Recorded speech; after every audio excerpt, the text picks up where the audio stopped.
knew exactly what that meant. A child knows what that meant. If you're the FBI director and you don't know what that meant assassination. 8647! 8647! What about 8646? I'm afraid his own prostate's doing that. Hello there, you Awakening Wonders. Thanks for joining me today for Stay Free with Russell Brand. Join Rumble Premium. Download it now. 8647 is meant to be code for assassinate Donald Trump. He's 47, you know that, and 86 is numerical vernacular for get rid of. 86, nix. It's a bit like bingo in the UK. Two fat ladies, 88. 86, assassinate the president. Let's see how legacy media are reporting on this incendiary and inflammatory rhetoric. So, James Comey, former FBI director, posted 8647. Is this just a bit of online fun, or is it a genuine attempt to galvanize anti-Trump sentiment? And remember, Trump posts some pretty crazy stuff. If he posted 8646, do you think people would be angry? I imagine they might be. So should James Comey be investigated? Should he be jailed? Should we all be less sensitive, more sensitive? And where's real power? If the President of the United States has to endure things like this, and where is real power? If the most powerful man in the world can be attacked in such an extraordinary way, using, of all things, seashells. James Comey questioned by Secret Service agents today at their Washington field office after the former FBI director was accused of making threats toward President Trump in a Thursday Instagram post. Comey posting an image of the seashells in the shape of the numbers 8647. Who does that with seashells? I'll tell you who, my children. But normally with them it's their initials or a love heart or maybe someone they've got a crush on. Not a coded message to assassinate the President of the United States. I don't know whether to be offended or amused. 86 is a slang term for getting rid of. Trump is the 47th president. After backlash, Comey removed the image, saying he was unaware that the numbers were associated with violence.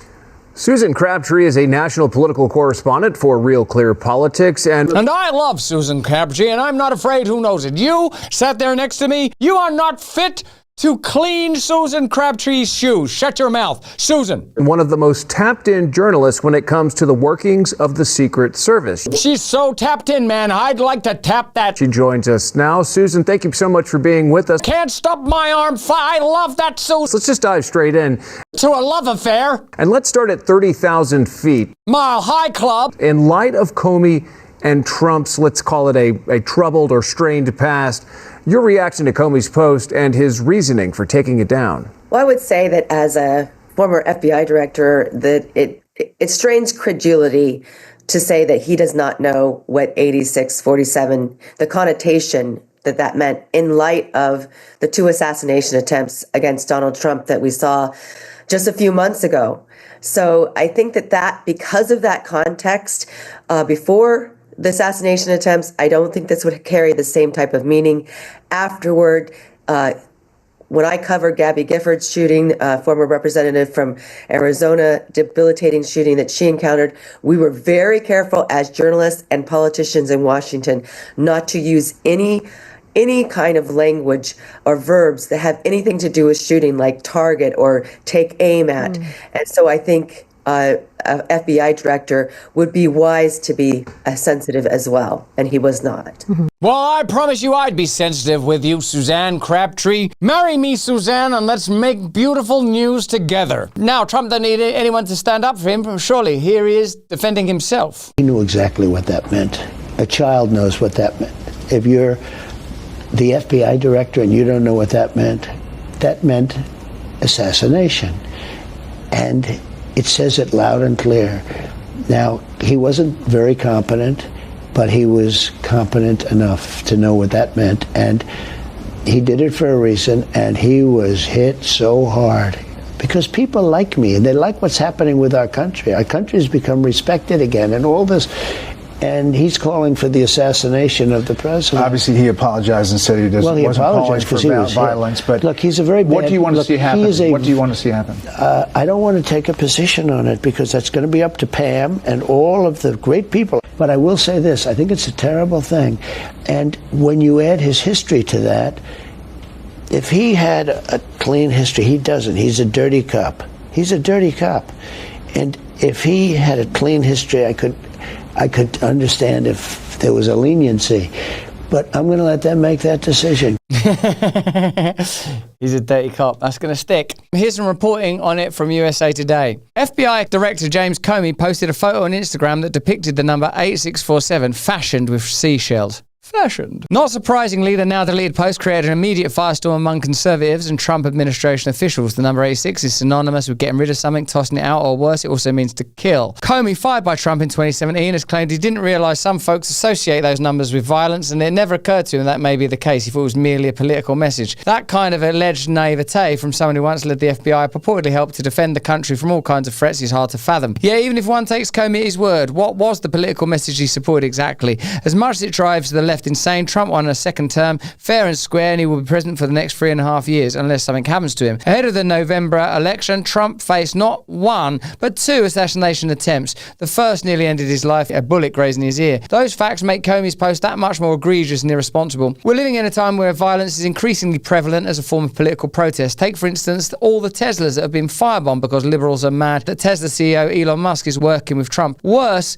alleged assassin Luigi Mangione has been upheld as a warped hero by many for murdering United Healthcare CEO Brian Thompson because some people have gripes with the health insurance industry. As is often the case these days, unhinged rhetoric on one side begets it on the other. Some of the reaction from the Trump administration officials is overblown. Homeland Security Secretary Kristi Noem, for instance, wrote next that the Department of Homeland Security and the Secret Service were investigating this threat and will respond appropriately, and that Comey just called for the assassination of Trump. Director of National Intelligence Tulsi Gabbard told Fox News she thinks Comey should be in jail. Any other person with the position of influence that he has, people who take him very seriously, what a guy of his stature and experience and what the propaganda media has built him up to be, I'm very concerned for the president's life, Gabbard said. Does Comey need to be in jail? Probably not, but Gabbard is right in her assessment about the state of rhetoric surrounding Trump. Some of the top mainstream media organizations in the country make it a habit of feeding into the overhyped portrayal of Trump as Hitler and fascist. The New York Times on May 14 ran an overwrought opinion piece by 3 Yale professors who said they were fleeing the US because of Trump's authoritarianism. The constant drumbeat of hysteria against a president who 77 million Americans voted for is dangerous and could lead to real violence. For that, Comey deserves all the uproar that's coming his way.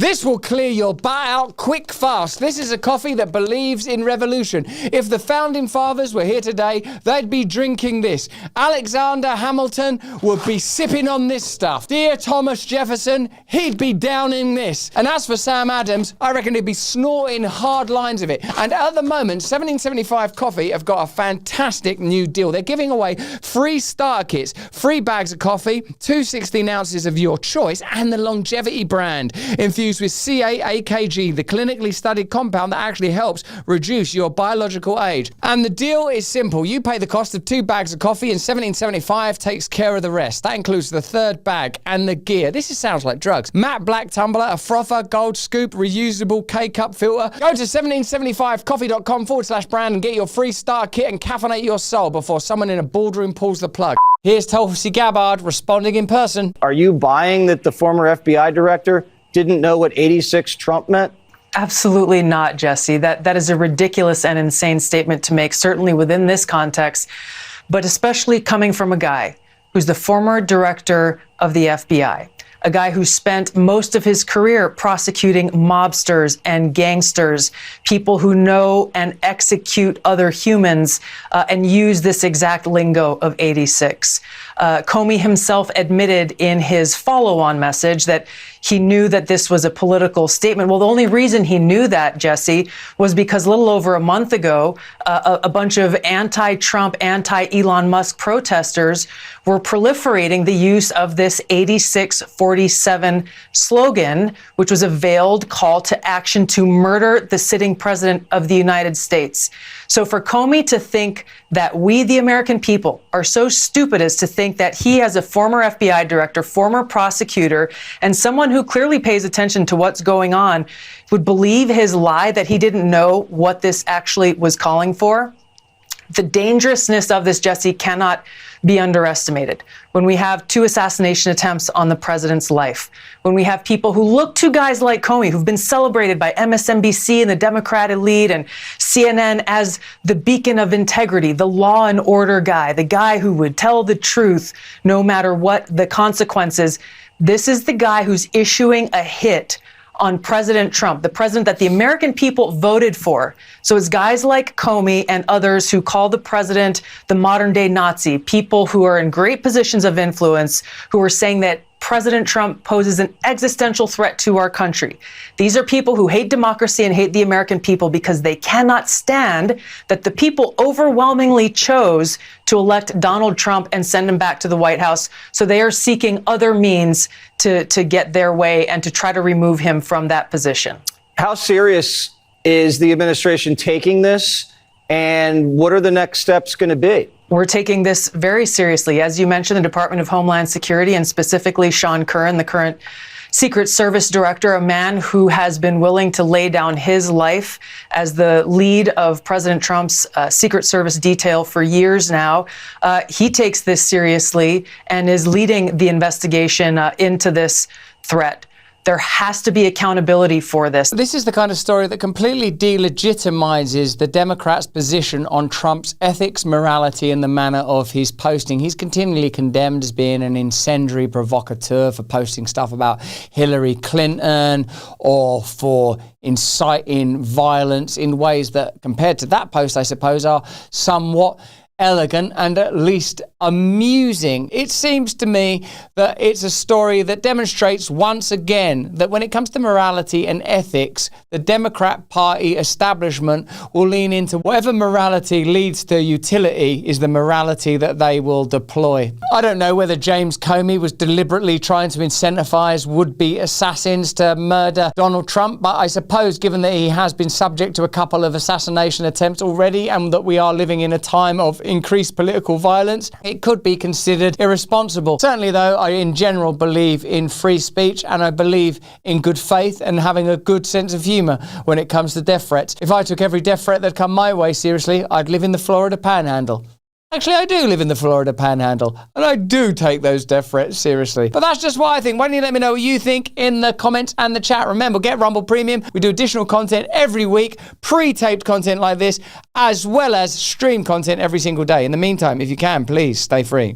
Hey, thanks for watching. If you want to see more uncensored content where free speech can flourish, join our live stream. Click the link right here to watch the next video if you want to, or become a member of a growing movement. Download the Rumble app and you'll be informed every time we make a new piece of content. Stay free.